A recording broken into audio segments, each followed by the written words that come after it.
नमस्ते, बुरहानपुर के इस अंक में आपका स्वागत है।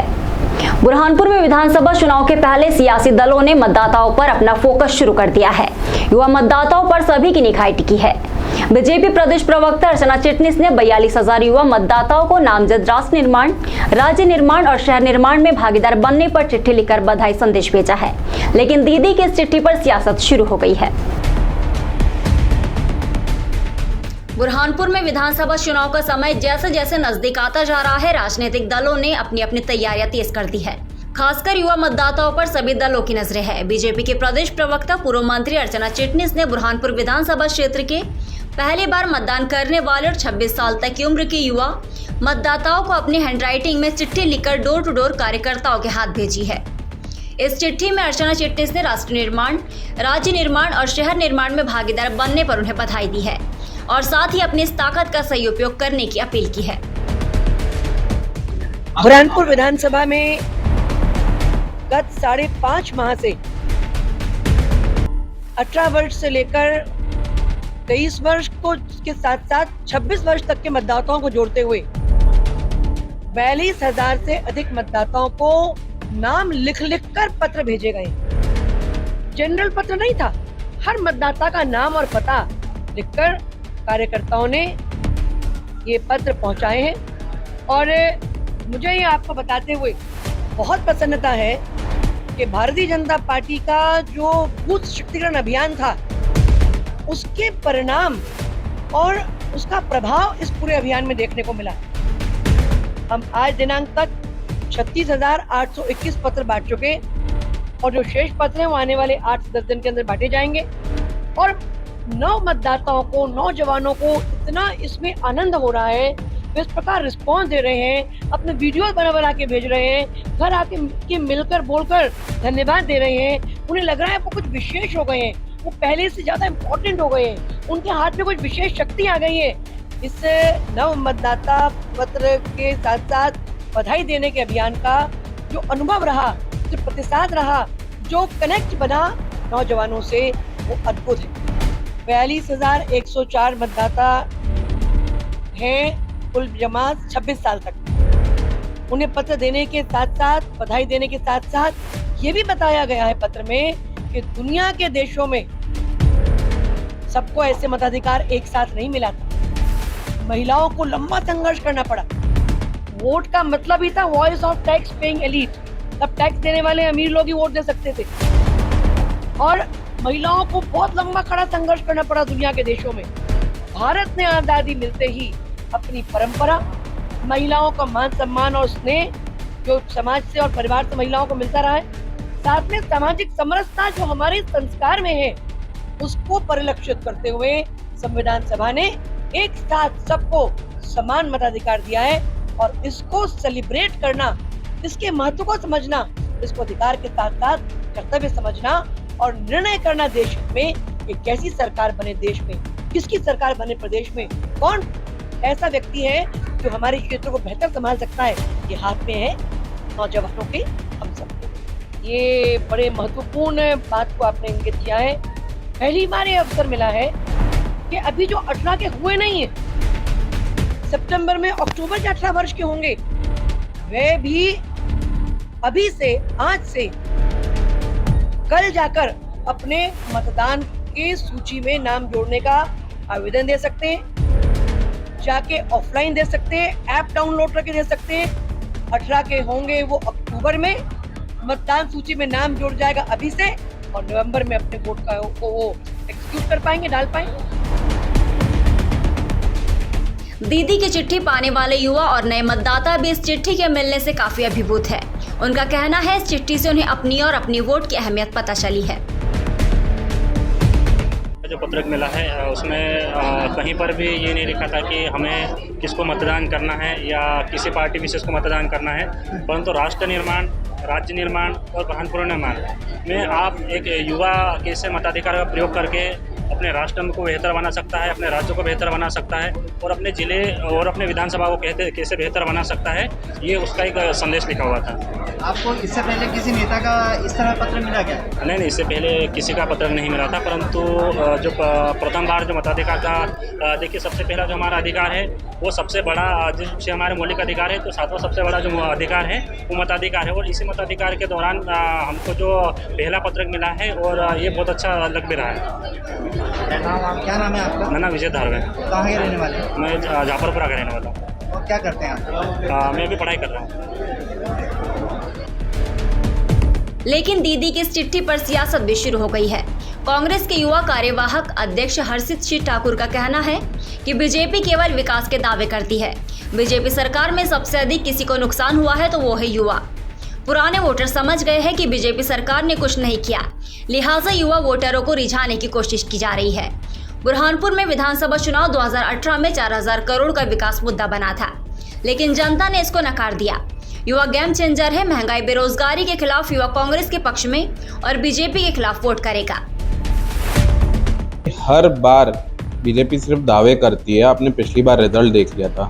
इस सरकार में अगर कोई सबसे ज़्यादा परेशान है तो वो युवा है, क्योंकि बेरोजगार घूम रहा है। मैंने आपको जैसे पहले भी बताया था और हमेशा मैं बताते आ रहा हूँ कि हर बार रोज इतने आवेदन आते हैं नौकरी के लिए कि जिसका कोई जवाब ही नहीं है। और ये सरकार कभी भी युवाओं के फेवर में कुछ करते हुए दिखी ही नहीं है मेरे को।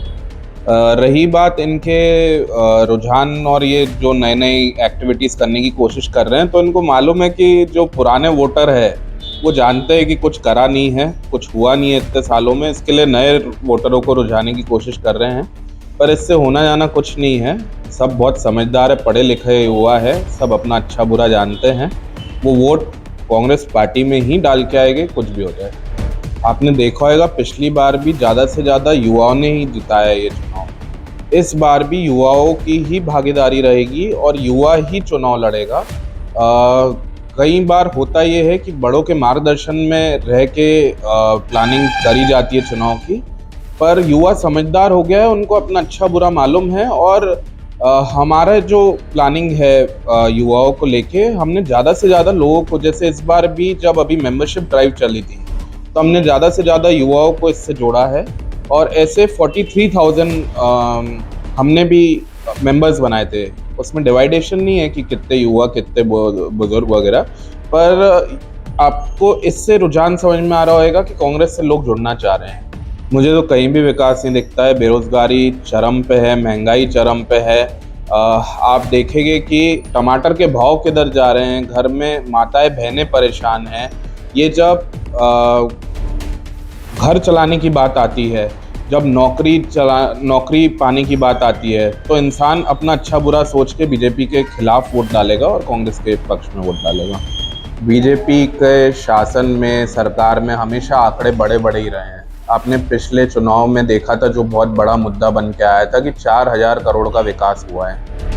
मुझे तो 400 करोड़ का भी विकास नहीं दिखा, और वैसे ही युवाओं को 400 करोड़ का विकास नहीं दिखा है। आज जो बोला जा रहा है कि कितने 40,000 मेंबर आ रहे हैं, मतलब नए युवा आ रहे हैं वोट करने, तो ज़रूरी नहीं कि सब इन्हीं को वोट करेंगे। इनका जो ये 4 का आंकड़ा ये छूटता ही नहीं है। और ना 4000 करोड़ का विकास हुआ है, ना ये करने से कुछ होएगा। कांग्रेस के पक्ष में लोग वोट करेंगे इस बार। क्या मानते हैं, युवा गेम चेंजर की भूमिका निभाएंगे? हमेशा से, आप जब से राजनीति पैदा हुई है तब से देखते आए हैं, तो सिर्फ युवाओं ने ही हर चुनाव का, हर शहर का नक्शा बदला है, और युवा ही इस बार भी चुनाव लड़ेंगे। कांग्रेस के आरोप पर पलटवार करते हुए बीजेपी के अल्पसंख्यक मोर्चा के जिला अध्यक्ष अजहरुल हक ने साफ किया कि दीदी की इस चिट्ठी को राजनीतिक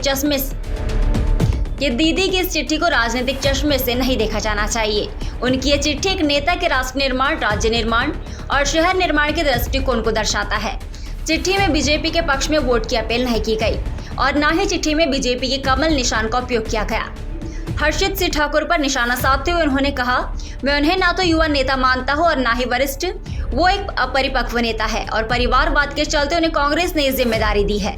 उनकी टिप्पणी पर कोई राय देना मैं उचित नहीं समझता। देखिए, किसी लाभ के उद्देश्य से नहीं किया गया है। इसको आप राजनीतिक दृष्टिकोण से बिल्कुल मत देखो, बल्कि आप ये समझो कि इसमें एक अच्छे नेता का जो राष्ट्र के निर्माण में अपनी एक अच्छी सोच रखता है, राष्ट्र के, प्रदेश के, शहर के निर्माण में, और नव मतदाताओं को जो वो है वोट डालने के लिए और एक अच्छे राष्ट्र का निर्माण करने के लिए जो संदेश अर्चना दीदी ने अपने हाथ से लिखे हुए पर्चे के माध्यम से जो दिया है, तो ये उनके दृष्टिकोण को बताता है, ना कि इसमें कोई राजनीतिक दृष्टिकोण को देखने की ज़रूरत है। इसमें जो इस तरीके से मतदाताओं से अपील की गई है, वोट की महत्वता को बताया गया है, आपके वोट राष्ट्र के निर्माण के लिए कितना महत्वपूर्ण है, ये चीज़ें बताई गई हैं, ना कि इसमें किसी तरह का अगर आप लेटर देखेंगे तो ना तो उसमें किसी तरह के वोट भारतीय जनता पार्टी को मांगने की अपील की गई है, ना ही लेटर में आपको कहीं से ऐसा समझ में आएगा कि इसमें किसी तरह का भारतीय जनता पार्टी का सिंबल है। एक अच्छा संदेश युवाओं को कि आप एक अच्छे नेता को चुने, एक अच्छी पार्टी को चुने जो भी उनको समझ में आता है और राष्ट्र निर्माण में अपना सहयोग दे, ऐसी कामना के साथ में दीदी ने, और लोगों को मन से, युवाओं से अटैच हो, इसलिए उन्होंने अपनी राइटिंग में लिख के और उनके नाम के साथ में, व्यक्तिगत नाम के साथ में ये संदेश घर घर तक कार्यकर्ताओं ने पहुँचाया है। देखिए, मैं उन्हें ना तो वरिष्ठों में मानता हूँ और ना ही युवाओं में मानता हूँ। मेरे हिसाब से वो एक अपरिपक्व, इम्मेच्योर्ड लीडर हैं। पार्टी ने उनको परिवारवाद के तहत उनको इस पद से नवाज दिया है, लेकिन मैं नहीं समझता कि वो इतने परिपक्व हैं कि उनके किसी स्टेटमेंट पे मैं कोई रिएक्शन जाहिर करूं।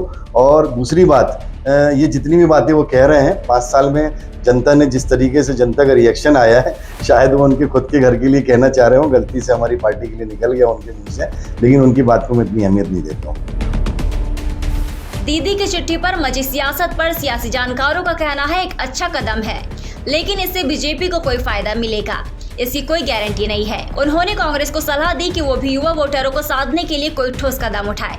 बयानबाजी से काम नहीं चलेगा। अगर बीजेपी सरकार ने विकास नहीं किया तो यही संदेश चिट्ठी लिखकर युवा मतदाताओं तक पहुंचाए। देखिए, चिट्ठी लिखने से ही कोई फायदा नहीं हो जाता भाई। ठीक है, इन्होंने कदम अच्छा उठाया है, बीजेपी ने इन वोटरों को, 18 से 26 साल के वोटरों को लेटर भेजा है, पर क्या गारंटी कि वो बीजेपी को वोट देंगे। ठीक है, इन्होंने अपना जनाधार बढ़ाने की कोशिश की है, पर ये तो जब चुनाव आएंगे तभी पता लगेगा कि क्या स्थिति बनती है।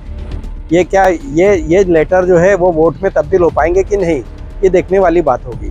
देखिए, ये तो चुनाव जब तक हो नहीं जाते तब तक बयानबाजी तो होती रहेगी ऐसी, पर मेरा ये मानना है कि बजाय बयानबाजी करने के कांग्रेस भी ऐसे कोई ठोस कदम उठाए ताकि जिससे वो मतदाताओं तक अपनी पैठ बना सके। जिस प्रकार से बीजेपी ने काम किया उसी प्रकार से कांग्रेस काम करे। ठीक है, देखिए, ये जब चुनाव आएगा तब ये सारे मुद्दे उठेंगे और ये जिंदे होंगे, परंतु वर्तमान में कांग्रेस को भी ऐसे कोई ठोस कदम उठाने चाहिए जिससे उसकी भी युवा मतदाताओं में पैठ बने। और अगर जिस प्रकार से बीजेपी ने लेटर लिखा है तो उसी प्रकार से कांग्रेस भी युवाओं को लेटर लिख के उनकी असफलताएं बताए।